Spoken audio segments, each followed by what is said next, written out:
Buksan mo po!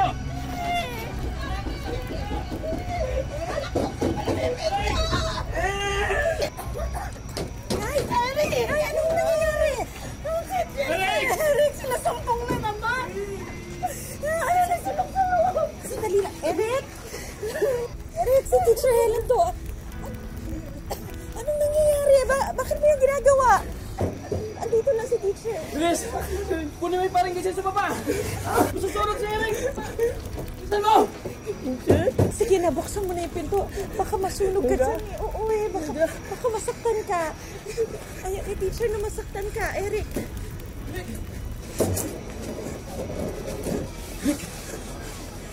Dito mo na, Teacher. Sir? Okay ka lang ba? Ha?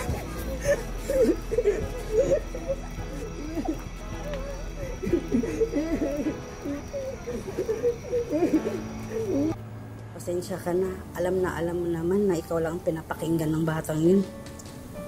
Walang anuman ho yun. Siya nga pala, Nay, ngayon pa lang ho, sasabihan ko na kayo ha. Magpapaalam na po ako. Ha? Bakit? Sa susunod ho na linggo, iba na ho magtuturo kay Eric. Lilipat na ho kasi ako sa correctional eh. May pagkakataon kasing turuan ko yung mga nare-rehabilitate sa kanilang institusyon. Ha? Naku, sigurado ka, Tits? Halang ang mga bituka ng mga yun. Matututo pa ba ang mga yun? Kung ma-rape ka doon, manakawan, ma-hostage, dito ka na lang. Mas kailangan ka namin dito. Tsaka, kakayanin mo ba yun?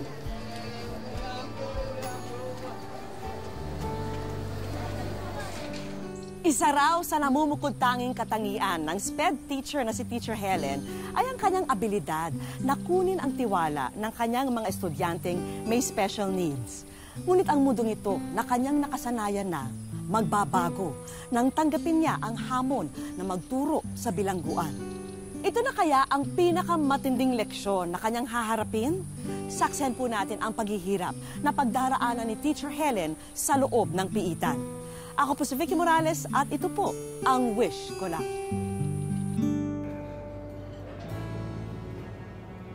Oh, sino sa inyo ang gustong mag-aaral muli? 5 tao na ang napatay ko. Gusto mo isama kita?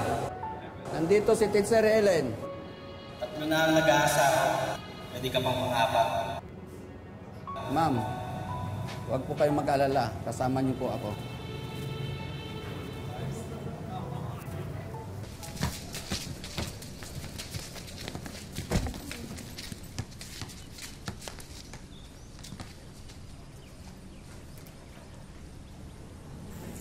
Magandang hapon sa inyong lahat. Ako pala yung guru ninyo. Teacher Helen na lang tawag niyo sa akin.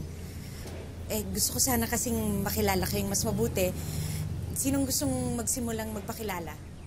Ako nga po pala si Redentor, 46, double murder. 30 taon na nakakulong. Ako po pala si Bentong, 37 taong gulang. Nang rape, 5 taon nang nakakulong. Itay na yan! Sabang nga gusto mong... Tama na yan. Ikaw naman. Ma'am, ako nga po pala si Pinyong, alias Mr. Pogi. Paratang nila sa akin, Atsay Killer. Magaling ka sa pangingitnap. Sandali. Okay. Sila pare. Okay na yan. Okay pare. Oo. Sila. Ikaw naman, yung nasa gitna, dun sa likod na likod. Anong pangalan mo? Joy. Iyan ka pa? Hindi pa sabihin ko bakit ka nandito. Problema ka ba, ha? Wala akong problema nga ito, may plema. Sige, balik na tayo ha. Butchoy, may gusto ka pa bang ibang sabihin? Kahit na ano, para lang mas lalo tayong magkakilanlan. Nanakaw ako. Nanakaw. Susunod, graduate na yan sa pagiging murder. O sige, magsisimula na tayo ha. Ano po ba ituturo niyo sa amin? Kahit na anong kailangan nyo para makapagsimula at makapag-umpisa ng tama ulit. tuturuan niyo po ba kami paano makatakas dito? Pwede rin, pre. Siguro, mag-umpisa muna tayo sa arithmetic.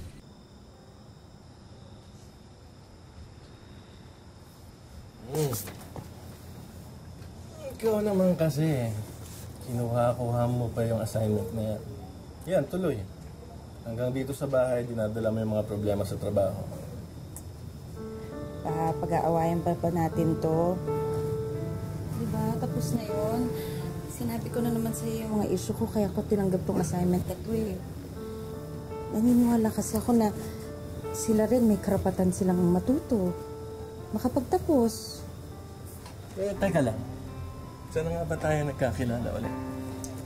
Yun na nga. Hindi ba ikaw, isa ka rin doon sa makukulit na estudyanteng tinuturuan ko noon? Diba?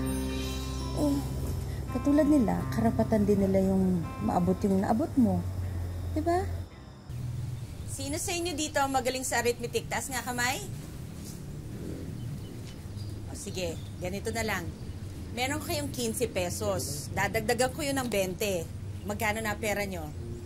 Dito, 15 plus 20 is? 30, ma'am. Naku, Betong, kulang yung pera mo eh. 15 plus 20 is? Eh kasi po, tinupit ni Butchoy yung 5 piso. Hoy, Butchoy! Labas mo na! 5 piso na lang, tinupit mo pa. Problema ka ba, ha? Ba? Ako mong binubuisit, ha? Lumalaban ka na? Ano, tara! Kabago-bago mo lang dito. Ano? Sandali. Tama na yan.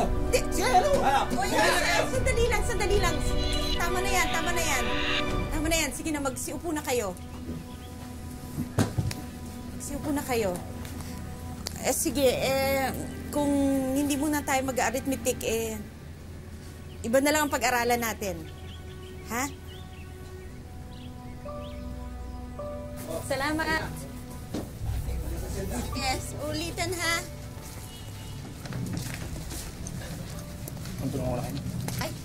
Ay, hindi na, Mr. Miss Pogi, ma'am. Mr. Pogi, salamat. Kaya ko na to. Ang dami yung dinadala, oh. Hindi, okay lang. Sige, salamat ha. Sandali lang, ma'am. Parang may naiwan kayo.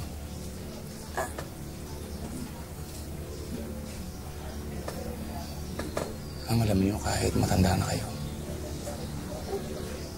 may asim pa rin kayo. Parang ang sarap niyong pakinggan. Parang kahit saan kayo magpunta, bubuhatin ko kayo, ma'am. Ihatid ko kayo kahit saan.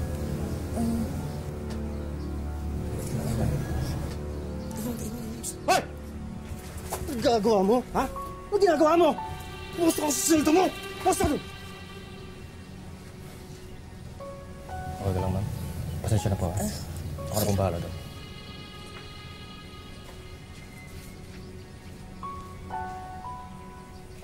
So, ano? Ano na plano?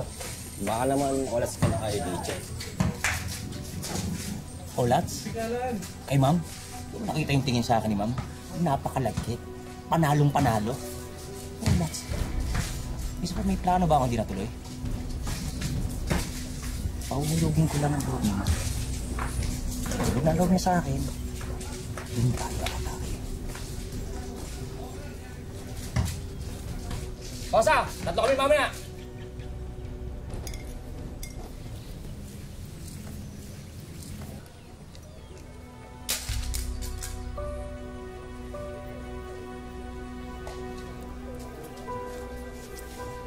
Problema ka ba?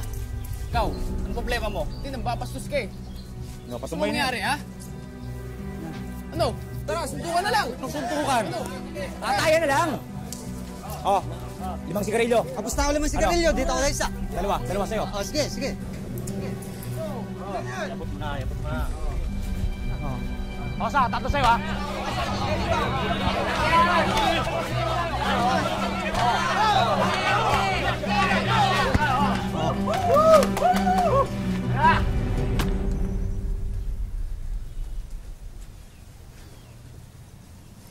Ayan, pwede na tayo magsimula. Binasa niyo ba yung binigay ko sa inyo kahapon? Hindi po namin nabasa, ma'am. Busy po kami.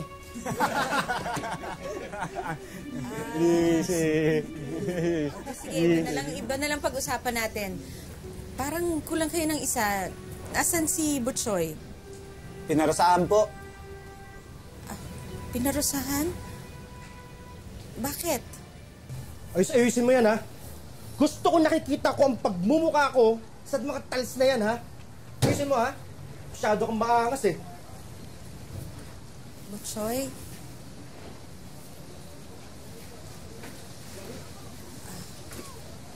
Butchoy, pwede ba tayo mag-usap? Gusto ko lang kasing malaman bakit ka napasama sa gulo, eh. Galit nila ako eh. Gagawin ko. Alam mo namang hindi solusyon ng away, di ba? Hindi away. Gusto kong gawin ko. Kaya ako, napatay nila ako. Alilain ako. Hindi mangyayari yun. Kakamatayan muna kami dito. Alam mo, kung ganyan yung pag-iisip mo, mas lalo ka magtatagal dito. Baka kasi hindi mo napapansin. Alam mo, nakikita kong may pag-asa ka naman eh. Pag-asa. Buksan mo yung mata mo eh. Tumingin ka sa paligid mo. Mga tao dito, halangang bituka. Iniisip mo lang yan kasi yan yung nakikita mo. Yan din yung sinasabi nila sa'yo.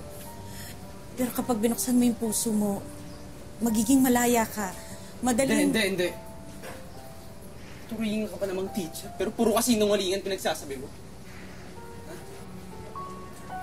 Ang gusto mo, ikaw na unahin ko.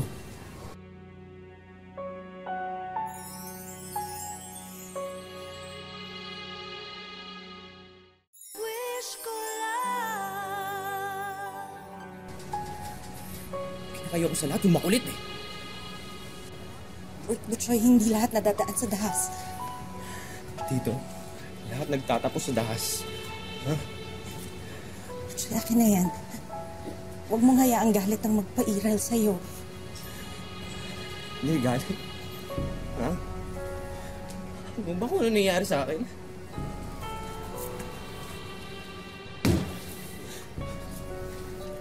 Nakakaulang naman ako eh. Sino naman ako pumatay? Nakakaulang! Tingnan mo ang ginawa nila sa akin. Sinapo nila ako dito kasama ng mga demonyong yan. Alam mo, buti na pumatay na rin ako para magsama-sama na kayo dito sa pertong to. Butchoy, yung impyernong sinasabi mo, nasa utak mo lang yan eh. Sino ka ba para paniwalaan ko? Ha? Mga alam mo sa buhay ko, hindi ako maniniwala sa'yo. Hindi man kita kilala. Pero nakikita ko yung mga pangarap mo. Sinungaling! Sinungaling ka! Hindi naman ako nagsisinungaling. Alam mo ba, ang asawa ko, dati rin katulad mo. Kaya naniniwala ako na meron pa kayong pag-asang magbago. Hindi totoo yan. Butchoy.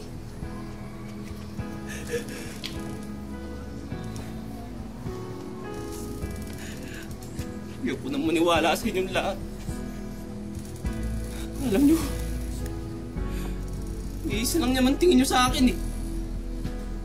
Walang kwentang tao. Walang pangarap. Walang gagawing mabuti.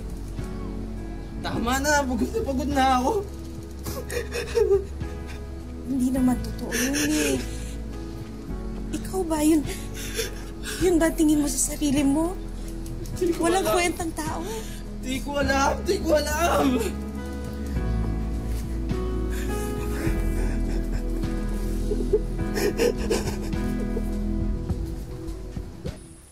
Naniniwala si Teacher Helen na hindi dapat pagkaitan ng pag-asa ang kanyang mga estudyanteng minsang naligaw ang landas.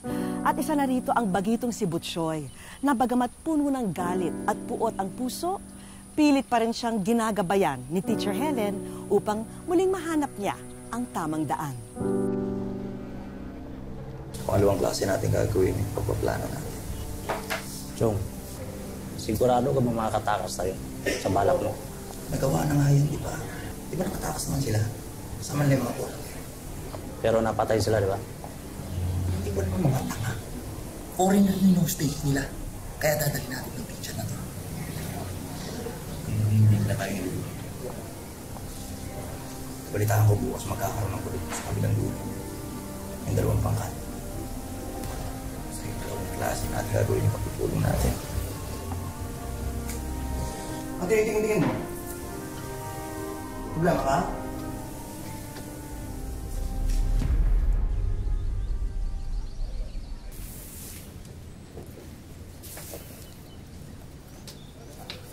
Ayan na yung mga tanong ninyo. Pakisagutan na lang, ha?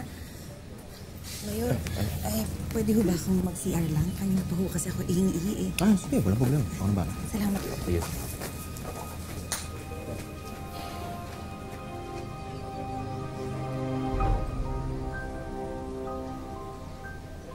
Mayor! Oh, naiiyak kung pwede bang may... Ano problema mo? Ha? Kita mo may ginagawa kayo. Pwede bang mamaya na yan? Ingin ako, anong gusto niyo dito kumihi? Sige, subukan mo. Mayor.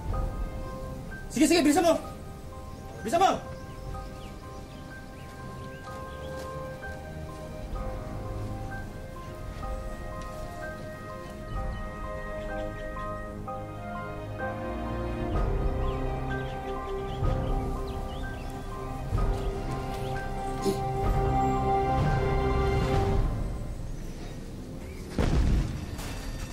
Ano yun?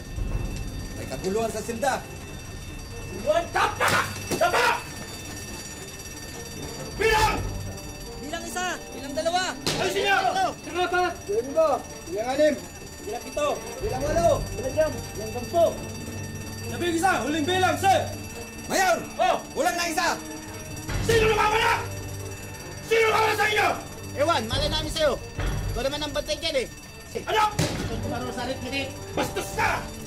Wala kang respect! Ang bastos nito eh!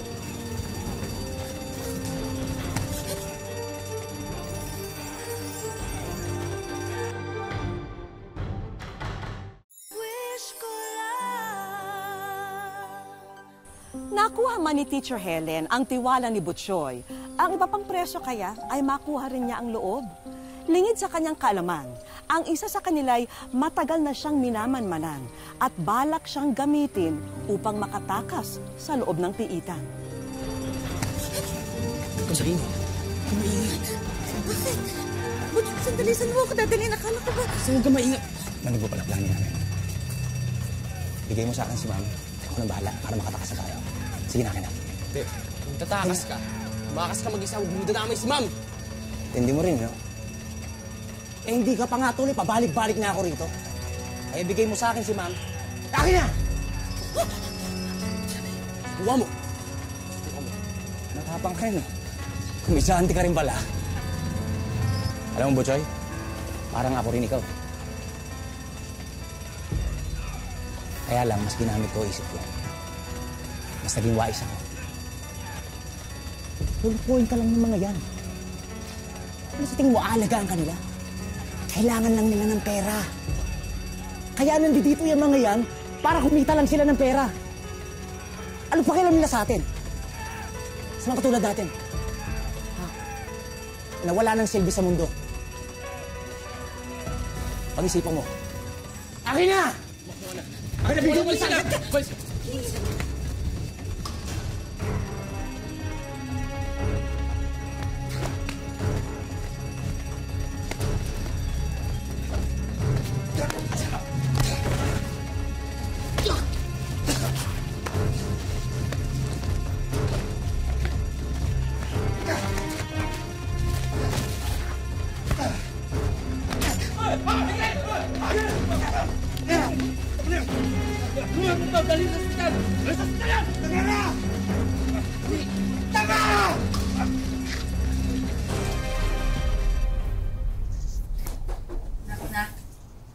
Ay, ma'am, kayo po ba? Napasok po.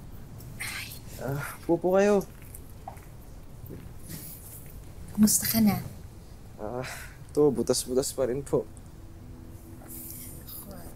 Magpagaling ka kaagad, ha? Alagaan mo yung sarili mo. Oo naman, ma'am. Alam niyo naman pong sumusunod naman po ako sa inyo eh. Salamat pala sa pagligtas mo sa akin, ha? Wala po yun. Ako nga po dapat magpasalamat sa inyo. Binago niyo po ang buhay ko. Anong plano mo pagkalabas mo dito? Siguro hindi ko na lang po ulitin yung mga nagawa ko dati. Ngayong natuto na rin po ako. Alam mo, dahil dyan meron akong sorpresa para sa'yo. Sorpresa po? Alam ko kasi, hindi ka naka-attend ng graduation mo. Kaya ito diploma mo.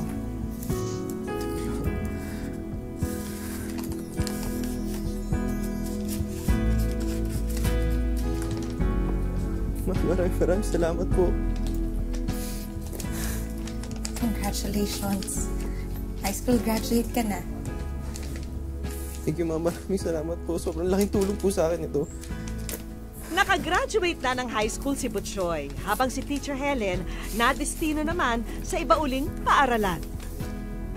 Alam mo, teacher, believe ako sa'yo. Kasi kung ako yan, mag-walk out na ako. Sa kulit ng mga yan, sakit sa ulo eh. Hindi lang naman kailangan pasensya ang pagtuturo sa kanila eh. Kailangan ginagamitan din ng puso. Kaya nga ang first lesson sa pagtuturo, dapat iparamdam mo sa kanila, sa puso nila, na ang hangarin mo talaga ay mapabuti ang buhay nila. Ang hirap naman. Ganyan talaga. Sino ba naman nagsabing madaling maging guro? Okay. Halika na. Sige.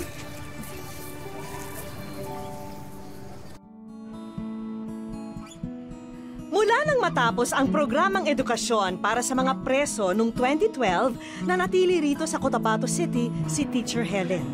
At sa mataas na paaralan naman na ito, sa RH10 matatagpuan ang ating bida na pinagpapatuloy ang kanyang bukasyon. Graduate si Chris at saka si Hannah sa grade 12. Bago pa man maging guro sa piitan, dati ng teacher ng special education o SPED si Teacher Helen. So ang ginawa ko, hinanap ko yung Center for the Handicapped because we have only one center in the entire Region 12. So ang ginawa ko, naging itinerant teacher ako doon sa kanila. So itong mga bata na iba, maliliit pa yan sila. Because it's the only center, doon sila naka-learn ng sign language. Higit pa raw sa pakiramdam ng pagiging guro ang nakukuha ni Teacher Helen tuwing natututo sa kanya ang mga batang may special needs o mga estudyanteng may mga disability at autism.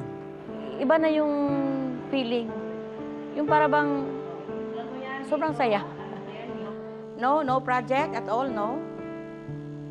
So I will help Boy. No project. No sa'yo, electronics, no?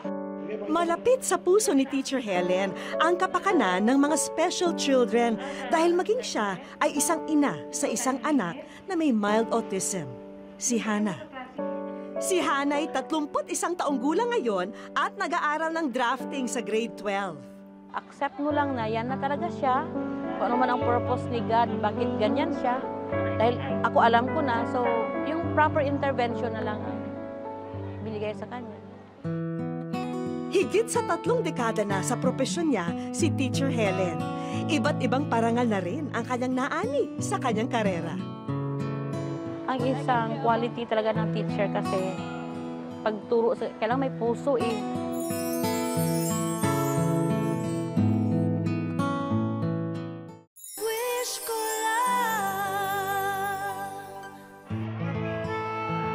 Panibagong araw na naman sa paaralan at tulad ng dati, diretso sa silid-aralan ng SPED si Teacher Helen.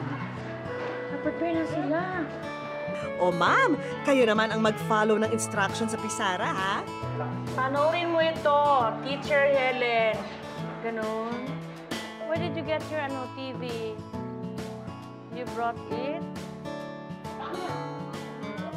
Ito ang unang pagkakataon na mapapanood ng butihing guro ang ilang eksena ng pagsasadula ng kanyang buhay. Dahil siya ay nasa Wish Ko Lang.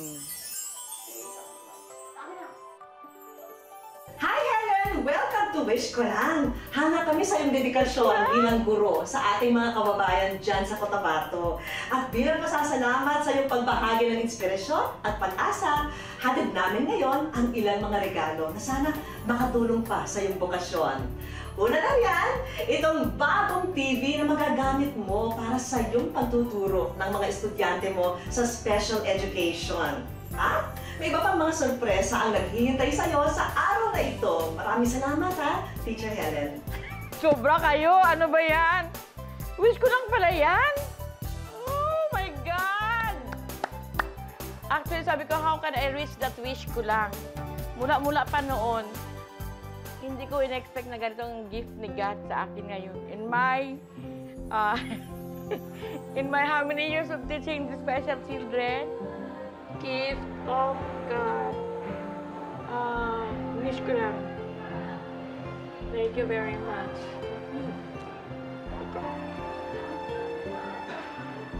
Thank you, God.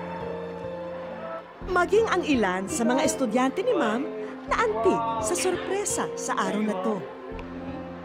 Very good gift daw ito. Very good gift. Okay.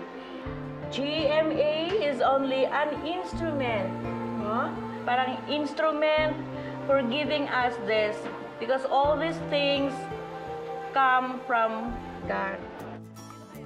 Sunod lang kay Teacher Helen dahil aapaw pa ang sorpresa sa likod ng pintong ito. Magluto-luto Magluto tayo! Very good! Oh my God. Dahil ready na ang school supplies para sa mga mag-aaral ng SPED. Lahat ng ito ay para po sa inyo. At para kay Teacher Helen naman, ang mga bagong gamit pangluto na isa raw sa mga hobby niya. Wow, may electric fan. Very timely. Very hot outside. Wala kaming electric fan. Kaya outside very hot. Diba, no? Very good. Thank you very much.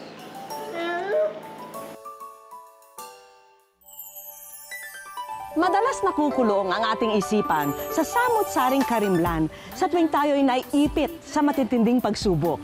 Pero pinatunayan ni Teacher Helen na ang kaalaman at karunungan ay maaring maging susi para maging malaya at maging daan sa pagbabago.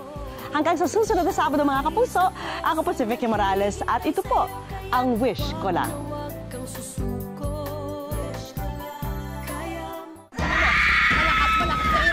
Mahal, konti na lang. Kaya mo yan. Kaya mo yan. Iri mo. Medyo tatay na ako. Bakit hindi ko narinig yung anak ko? Hindi siya umiiyak!